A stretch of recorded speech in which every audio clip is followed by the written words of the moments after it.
I will be introducing an amendment to the Frbm Act. Honourable Speaker, on the 9th of December 2020, the 15th Finance Commission submitted its final report covering the period 2021 to 2026 to the Rashtrapati Ji. The government has laid the Commission's report along with the explanatory memorandum in the Parliament, retaining the vertical shares of the states at 41%. We recognize our commitment to fiscal federalism and propose, therefore, to adhere to this recommendation. Jammu and Kashmir in the 14th Finance Commission was entitled to get devolution being a state. Now the funds of the UTs of Jammu Kashmir and Ladakh would be provided by the centre. I have also provided on the Commission's recommendation 1,18,452 crores as revenue deficit grant to 17 states in 21-22 as against 74,340 crores to 14 states in 2020-21. Honourable Speaker, I would now move to Part B of my speech.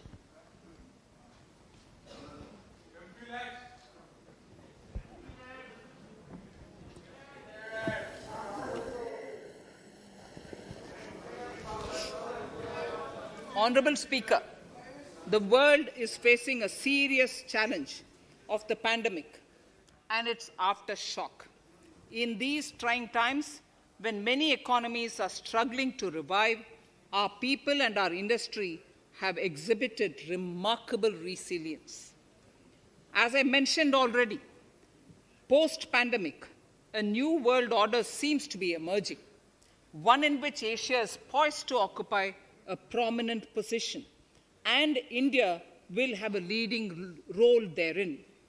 In this scenario, our tax system has to be transparent, efficient, and should promote investments and employment in our country. At the same time, it should put minimum burden on our taxpayers. I borrow the words of Thiruvalluvar, the saint. Yetralum, Eatalum, Kathalum, Katha Vaguthalum, Nalla Valladarasu. A king or a ruler is the one who creates and acquires wealth, protects and distributes it for common good. Tirukkural. Direct tax proposals. Keeping this in mind, the words of Tirukkural, our government introduced a series of reforms in the direct tax system for the benefit of our taxpayers and economy. Few months prior to the pandemic, in order to attract investments, we slashed our corporate tax rate to make it among the lowest in the world. The dividend distribution tax too was abolished. The burden of taxation on small taxpayers was eased by increasing rebates. In 2020, the return filers saw a dramatic increase to 6.48 crores from 3.31 crores in 2014. In the direct tax administration, we had recently introduced the faceless assessment and faceless appeal.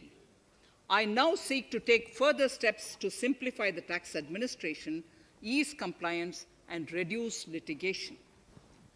Relief to senior citizens. I begin my direct tax proposals by offering my pranam to our senior citizens. Many of them, despite having foregone several basic necessities of their own, have strived to build our nation. Now in the 75th year of independence of our country, when we continue our endeavour with renewed vigour, we shall reduce compliance burden on our senior citizens who are 75 years of age and above. For senior citizens who only have pension and interest income, I propose exemption from filing their income tax returns.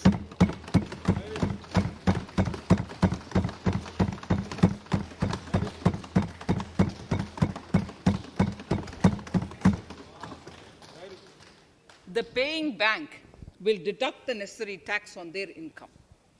Reduction in time for income tax proceedings this is a very key announcement if you ask me. Honorable Speaker, presently an assessment can be reopened up to 6 years and in serious tax fraud cases for up to 10 years. As a result, taxpayers have to remain under uncertainty for a very long time. I therefore propose to reduce this time limit for reopening of assessments to 3 years from the present 6 years.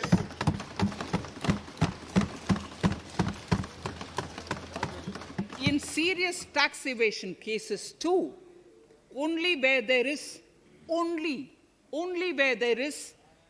evidence of concealment of income of 50 lakh or more in a year. In serious tax evasion cases too, only where there is evidence of concealment of income of 50 lakh or more in a year can the assessment be reopened up to 10 years. Even this reopening can be done only after the approval of the Principal Chief Commissioner, the highest level of Income Tax Department. Setting up the Dispute Resolution Committee. Honorable Speaker, it has been the resolve of this government to reduce litigation, which mars the present taxation system. The government came out with the Direct Taxation Vivad Se Vishwas scheme to give taxpayers an opportunity to settle long-pending disputes and be relieved to further strain on their time and resources. The response from taxpayers has been the best ever, as over 110,000 taxpayers have already opted to settle tax disputes of over 85,000 crores under the scheme. To further reduce litigation for small taxpayers, I propose to constitute a dispute resolution committee for them, which will be faceless to ensure efficiency, transparency, and accountability. Anyone with a taxable income up to 50 lakh and disputed income up to 10 lakh shall be eligible to approach the committee. Faceless IT-AT. For ease of compliance and to reduce discretion, we are committed to make the taxation processes faceless. The government has already introduced faceless assessment and appeal this year. The next level of income tax appeal is the Income Tax Appellate Tribunal. I now propose to make this tribunal faceless. We shall establish a national faceless Income Tax Appellate Tribunal Center. All communication between the tribunal and the appellant shall be electronic. Where personal hearing is needed, it shall be done through video conferencing. Relaxations to NRI. When non-resident Indians return to India, they have issues with respect to their accrued incomes in their foreign retirement accounts. This is usually due to mismatch in taxation period. They also face difficulties in getting credit for Indian taxes in foreign jurisdictions. I propose to notify rules for removing their hardship of double taxation. Exemption from audit. Currently, if your turnover exceeds 1 crore, you have to get your accounts audited. In February 2020 budget, I had increased the limit for tax audit to 5 crores for those who carry out 95% of their transactions digitally. To further incentivize digital transactions and to reduce compliance burden, I propose to increase this limit for tax audit for such persons from 5 crores to 10 crores.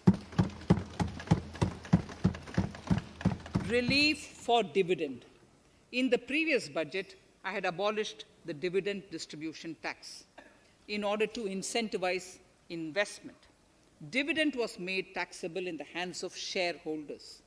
Now, in order to provide ease of compliance, I propose to make dividend payment to rate and InvIT exempt from TDS. Further, as the amount of dividend income cannot be estimated correctly by the shareholders for paying advance tax, I propose to provide that advance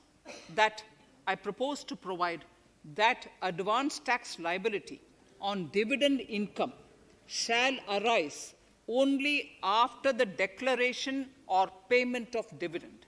Also, for the foreign portfolio investors, I propose to enable deduction of tax on dividend income at lower treaty rate. Attracting foreign investment into infrastructure sector.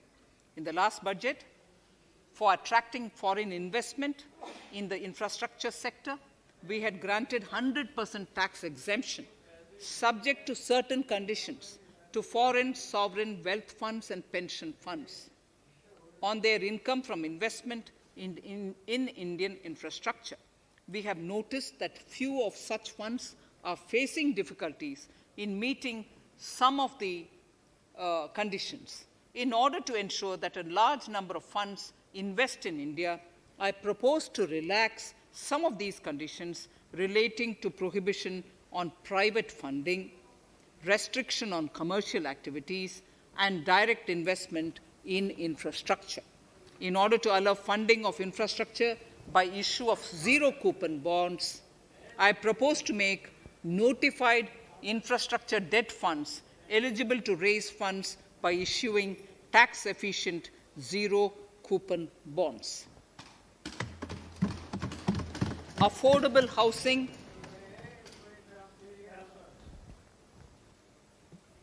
Affordable housing and rental housing.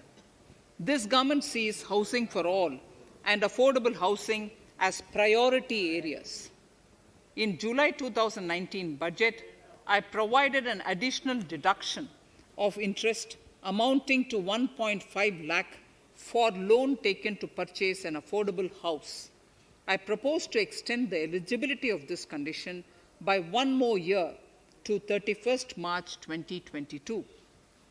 The additional deduction of 1.5 lakh shall therefore be available for loans taken up to 31st March 2022 for the purchase of affordable houses.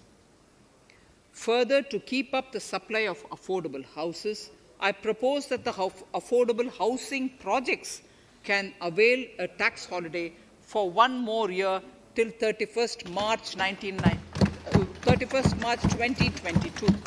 These are available now for projects also. We are committed to promote supply of affordable rental housing for migrant workers. For this, I propose to allow tax exemption for notified affordable rental housing projects. Tax incentives to IFSC. As I mentioned in Part A of this speech, the government is committed to making the International Financial Services Center in GIFT City a global financial hub. In addition to the tax incentives already provided, I propose to include, among others, tax holiday for capital gains for aircraft leasing companies, tax exemption for aircraft lease rentals paid to foreign lessors, tax incentive for relocating foreign funds in the IFSC, and to allow tax exemption to the investment division of foreign banks located in the IFSC. Pre-filling of returns. Honorable Speaker, in order to ease compliance for the taxpayer, details of salary income, tax payments, TDS, etc., already come pre-filled in income tax returns. To further ease filing of returns, details of capital gains from listed securities, dividend income, and interest from banks, post office, etc., will also be now pre-filled. Relief to small trusts. We hope to reduce compliance burden on small charitable trusts running educational institutions and hospitals. So far, there is a blanket exemption to such entities whose annual receipt does not exceed 1 crore of rupees. I now propose to increase this amount to 5 crores. Labor welfare.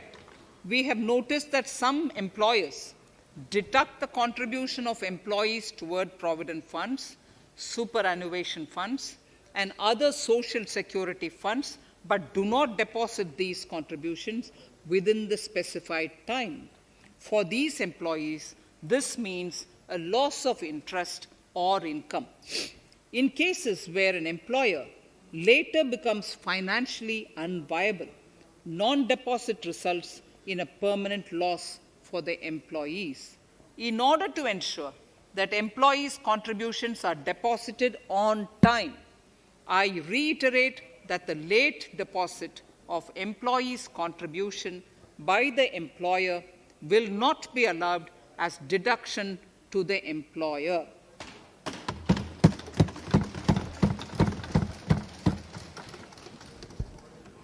Incentives for startups. In order to incentivize startups in the country, I propose to extend the eligibility for claiming tax holiday for startups by 1 more year, till 31st March 2022. Further, in order to incentivize funding for the startups, I propose to extend the capital gains exemption for investment in startups by 1 more year till 31st March 2022. Sir, I now come to indirect tax proposals, GST. Before I come to my indirect tax proposals, I would like to appraise the House on GST. The GST is now 4 years old, and we have taken several measures to further simplify it. Some of the measures include nil return through SMS, quarterly return and monthly payment for small taxpayers, electronic invoice system, validated input tax statements, pre-filled editable GST return, and staggering of returns filing. The capacity of GST and system has also been enhanced. We have also deployed deep analytics and artificial intelligence to identify tax evaders and fake billers and launched special drives against them. The results speak for themselves. We have made record collections in the last few months. The GST Council has painstakingly thrashed out thorny issues. As chairperson to the Council, I want to assure this House that we shall take every possible measure to smoothen the GST further and to remove anomalies such as inverted duty structure. Custom duty rationalization. Our custom duty policy should have the twin objective of promoting domestic manufacturing and helping India get on to global value chain and export better. The thrust now has to be on easy access to raw materials and exports of value-added products. Towards this, last year, we started overhauling the customs duty structure, eliminating 80 outdated exemptions. I also thank everyone who responded overwhelmingly to a crowdsourcing call for suggestions on this revamp. I now propose to review more than 400 old exemptions this year. I repeat, I now propose to review more than 400 old exemptions this year. We will conduct this through extensive consultations, and from 1st October 2021, we will put in place a revised customs duty structure free of distortions. I also propose that any new customs duty exemptions, therefore, henceforth will have validity up to 31st March, following 2 years from the date of the issue. Electronic and mobile phone industry. Domestic electronic manufacturing has grown rapidly. We are now exporting items like mobiles and chargers. For greater domestic value addition, we are withdrawing a few exemptions on part of chargers and subparts of mobiles. Further, some parts of mobiles will move from nil rate to a moderate 2.5%. Iron and steel. MSMEs and other user industries have been severely hit by a recent sharp rise in iron and steel prices. Therefore, we are reducing customs duty uniformly to 7.5% on semis, flats, and long products of non-alloy, alloy, and stainless steels. To provide relief to metal recyclers, mostly MSMEs, I am exempting duty on steel scrap for a period up to 31st March 2022. Further, I am also revoking ADD and CVD on certain steel products. Also, to provide relief to copper recyclers, I am reducing duty on copper scrap from 5% to 2.5%. Textiles. The textile sector generates employment and contributes significantly to the economy. There is a need to rationalize duties on raw material inputs to man-made textiles. We are now bringing nylon chain on par with polyester and other man-made fibers. We are uniformly reducing the BCD rates on caprolactam, nylon chips, nylon fiber, and yarn to 5%. This will help the textile industry, MSMEs, and also overall exports. Chemicals. We have calibrated customs duty rates on chemicals to encourage domestic value addition and to remove inversions. Apart from other items, we are reducing customs duty on naphtha to 2.5% to correct inversion. Gold and silver presently attract a basic customs duty of 12.5%. Since the duty was raised from 10% in July 19, prices of precious metals have risen sharply. To bring it closer to previous levels, we are rationalizing customs duty on gold and silver. Renewable energy. In Part A, we have already acknowledged that solar energy has huge promise for India. To build up domestic capacity, we will notify a phased manufacturing plan for solar cells and solar panels. At present, to encourage domestic production, we are raising duty on solar inverters from 5% to 20% and on solar lanterns from 5% to 15%. Capital equipment and auto parts. There is immense potential in manufacturing heavy capital equipment domestically. We will comprehensively review the rate structure in due course. However, we are revising duty rates on certain items immediately. We propose to withdraw exemptions on tunnel boring machine. It will attract a customs duty of 7.5% and its parts a duty of 2.5%. We are raising customs duty on certain auto parts to 15% to bring them on par with general rate on auto parts. MSME products. We are proposing certain changes to benefit MSMEs.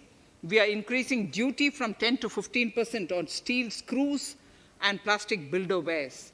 On prawn feed, we increase it from 5 to 15%.